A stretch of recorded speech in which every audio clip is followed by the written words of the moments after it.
বন্ধুরা, এবারের গল্প টুনির সুখী পরিবার। টোনা আর টুনি দুইজনে মায়াপুর গ্রামের পাশে ছোট্ট একটা জঙ্গলে বসবাস করত।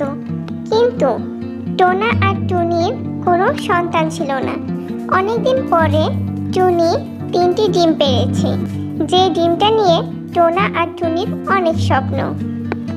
টোনা সবসময় চাইতো যে তার যেন ছেলে সন্তান হয়। সে সবসময় বলতো, আমার ছেলে হলে আমি ছেলেদের সাথে খেলবো, তাদেরকে ওড়া শেখাবো, তাদেরকে দানা এনে খাওয়াবো, আরো কত কি।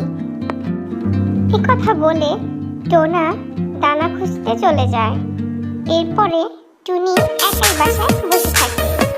ছেলে হোক বা মেয়ে হোক, আল্লাহ আমাকে খুশি হয়ে যে সন্তান দিবে আমি তাতেই খুশি। টোনাকে যে কে বোঝাবে, টোনা যে কেন এত ছেলে ছেলে করে আমি বুঝি না। কেন, মেয়ে হলে কি সমস্যা টোনার?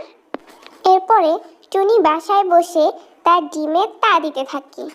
তখন সেখানে টুনির বন্ধু চড়ুই এসে হাজির হয়। চড়ুই টুনির সাথে দেখা করতে আসে। কি গো টুনি, কিছুদিনের মধ্যেই নাকি তোমার ডিম ফুটবে, আর তোমার ডিম ফুটে নাকি ছেলে সন্তান হবে। হ্যাঁ, আর কিছুদিনের মধ্যেই আমার ডিম ফুটবে, কিন্তু ডিম ফুটে যে ছেলে সন্তান হবে সে কথা তোমাকে কে বলেছে বন্ধু চড়ুই?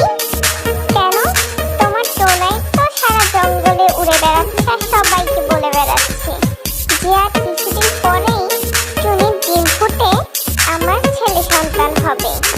আর বলো না বন্ধু চড়ুই, টোনার যে কি হয়েছে।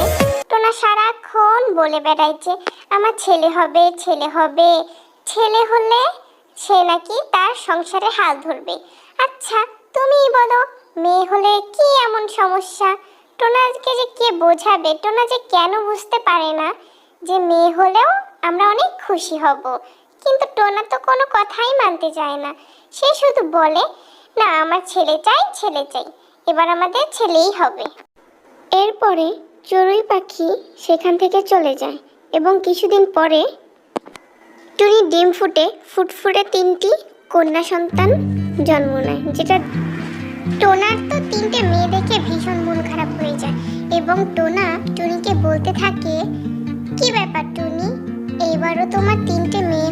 তখন টুনি বলল, দেখো টোনা, মেয়ে হয়েছে তো কি হয়েছে, ছেলেও আমাদের মেয়েও আমাদের।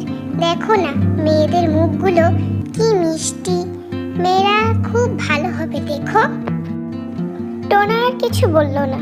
টোনা চুপচাপ টুনির কথা মেনে নিল, কারণ টোনাও ভেবে দেখলো টুনি তো ঠিকই বলেছে, এখানে টুনির কোনো ভুল নেই। এরপর থেকে টোনা টুনি তাদের 3 কন্যাকে নিয়ে সুখে শান্তিতে বসবাস করতে থাকে।